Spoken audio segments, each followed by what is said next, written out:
हरि हरि गोविन्द श्री हरि हरि गोविन्द हरि हरि हरि गोविन्द श्री हरि हरि गोविन्द। शृङ्गारस्तवकः दुर्ज्ञेयमहिमा सा मां दुग्धाप्तिदुहितावतात् शृङ्गाररस सर्वस्वं शेषशैलेश्वरस्य या दुर्ज्ञेयमहिमा सा मां दुग्धाब्धिदुहितावतात् शृङ्गाररस सर्वस्वं शेषशैलेश्वरस्य या विहितस्मरसौरभेन पद्मे विविधेनाम्बविलासचेष्टितेन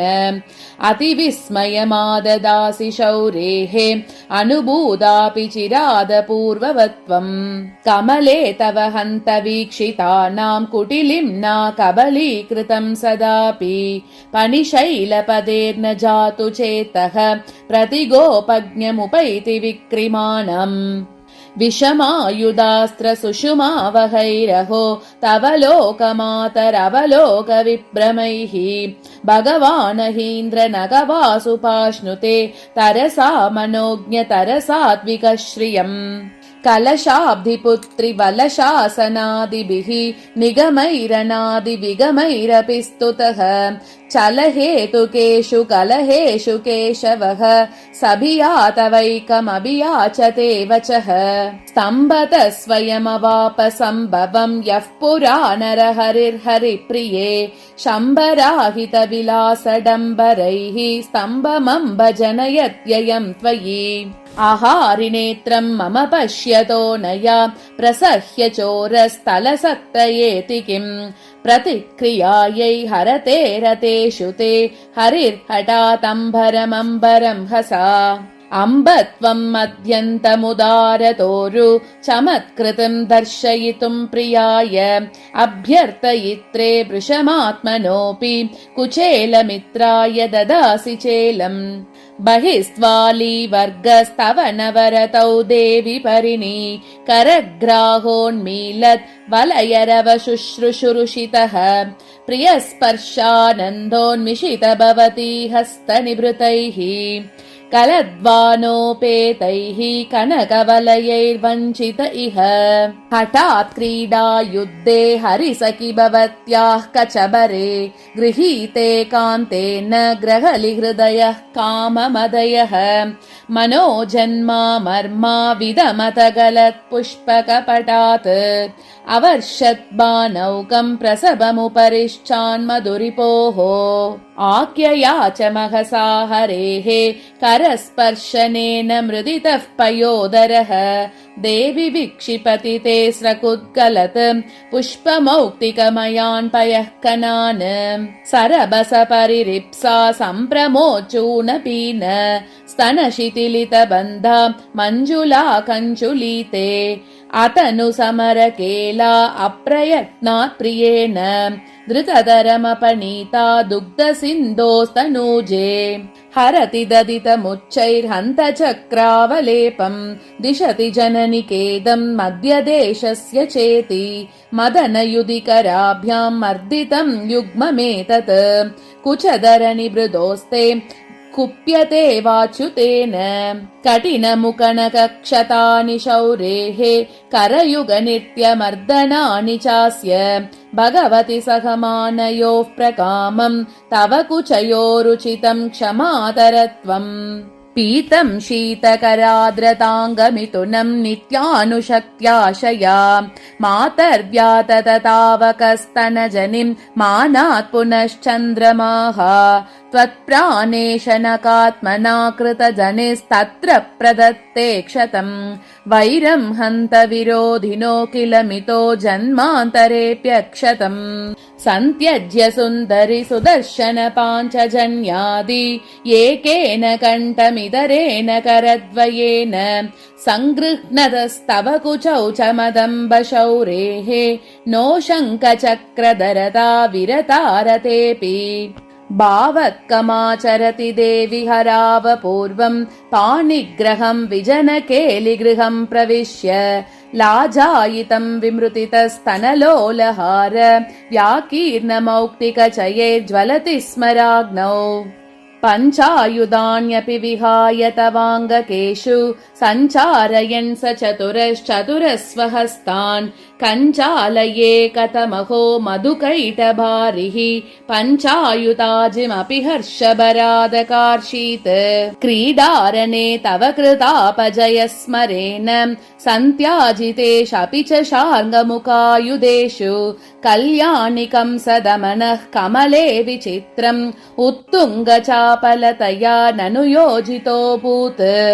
उपमर्दितयोरुरोजयोस्ते दयिताश्लेषदशाशु मौक्तिकानाम् तव चन्दनरेणु निर्विशेषम् परिणामम् प्रतिपेदिरे परागाः मायावातैस्तव तु वशिते देवि मद्वार्तिकारिणि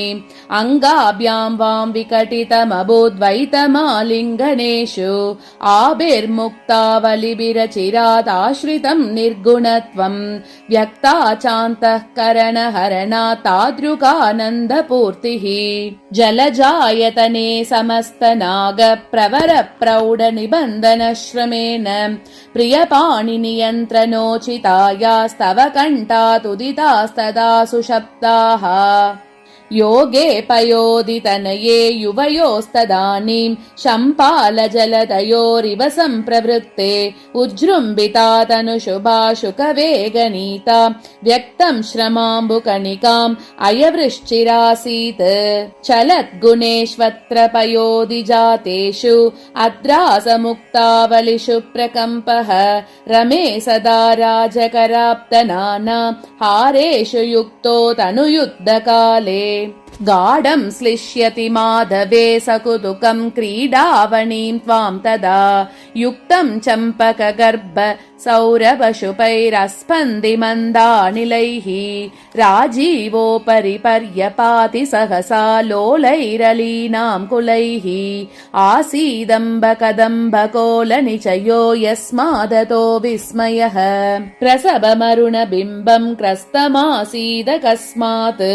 परिपतितमुडूनाम् पङ्क्तिभिर्मेरुशृङ्गात् अपि तिमिरवृत्ता भूदिन्दिरे चन्द्ररेखा तव च मधुजितश्च द्वन्द्वयुद्धे प्रवृत्ते वपुषि मृदुतमे ते वेदनामा जनीति प्रतिशमयिषितापि प्रेयसा माधवेन विपुलपुलकपाली विश्वमातस्त्वदङ्गे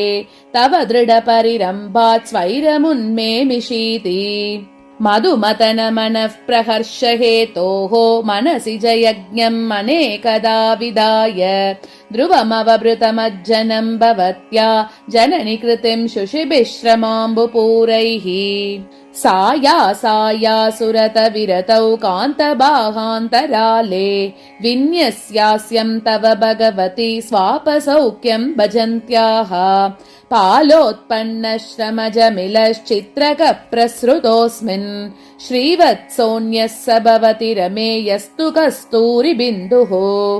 सञ्जातम् नयनयुगे निरञ्जनत्वम् नीरागस्फुटमभवत्तवादरेऽपि सम्पन्ना जननि कचेऽपि बन्धमुक्तिः सानन्दम् रहसि हरेरुपासनेन मलयमुकुटी वाटी पाटीरकोटरनाटिनः सरसिजमधुस्यन्ता मन्दागमर्शन हर्षिणः तव रतिभवम् लुम्पन्त्यम्बश्रमम् शयनीभवत् पणिपतिभिया मन्दम् मन्दम् चरन्त इवानिलाः वनजनिलये वारि क्रीडा दशासु दशानन द्विषितवशनैरातन्वाने कुचेन कचेश्चितम् क्षुभितमनसा दत्ता नाते त्वया शबरीभिया सरभसबरीरम्भारम्भा जयन्ति निरन्तराः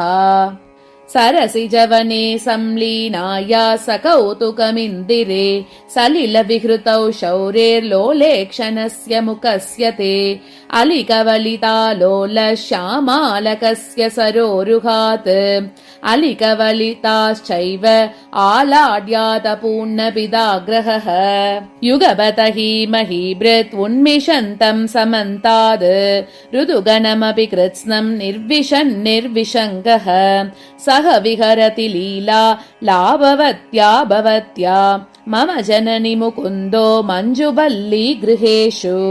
कुसुम शरदनुर्ज्या तुङ्गडङ्गार शङ्का करमधुकरसङ्का अब्धजङ्गारहृद्यान् पणिगिरिवनदेशान् पद्मनाभः स पद्मे सपलयति गभीरैस्त्वत्सहायो विहारैः साकं लोकपतिस्त्वया विहरते काकोदराद्रौ रमे सूने शारवने वने नयनयोरानन्दने चन्दने शम्भाश्लिश्च नवाम्बुदभ्रमजुषामङ्गे चिरं केकिनाम् नृत्ताडम्बरनुन्नपन्नगतया निर्दोषमन्दानिले त्वन्नाताक्यावहन विशति भूतदत्तास्य दार्ढ्यम् किञ्चित् कृत्या कलयितुमिवा काङ्क्षता माधवेन पत्या साकं प्रणयकलहं तावकं चेत्तु कामे कामे देवि स्वयमुपवने तन्यते बाणतानम्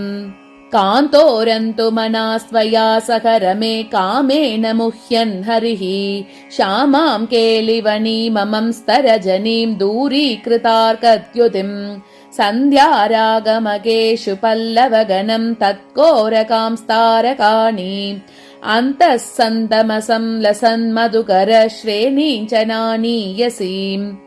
सोऽयं गायन् स्मरमनुमली शश्वदव्यादभव्यात् सम्पश्यन्ति यमिह कबरी सौरबाधापतन्तम् जातोद्वेगा जगदधिबुभे चित्रमप्रार्थितापि स्वैरं दत्से सरभसबरीमम्बमम्बोधिकन्ये मन्दं मन्दं वृषगिरितटीं स्वैरमाटीकमानः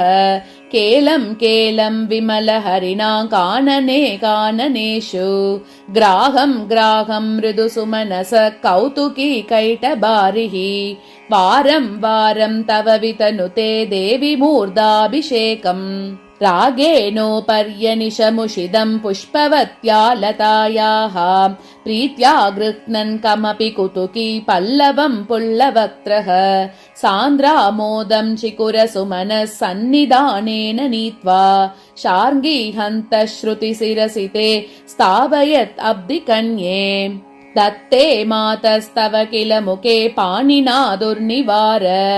स्वेदेनासौ कमपि तिलकं कौतुकी श्रीनिवासः त्वं तु श्वेतश्रुतिविकटितस्थानविन्यासमेनम् वीक्ष्यादर्शे हससि दयितं मोगयन्तं विदग्धा शेषक्ष्माभृत्तटवनचर श्यामजीमूतसङ्गे संलीय त्वां भ्रमयति हरि कल्पिता भेदमोहः तस्मिन् विद्युत्पटलजटिले तं विचेतुं विशन्त्या व्यावृत्तिं ते विशदमवितन् सस्वयं वञ्जितोऽभूत् बाले देहि पयोदरं करयुगे प्रावृत्त्वया याच्यताम् आश्लेषाभिरुचिं विदेहि न शशि तस्यास्मि किं तु स्वसा आस्तामुत्तरमेदतिदृगतरं याचामि वाचा स्वयम्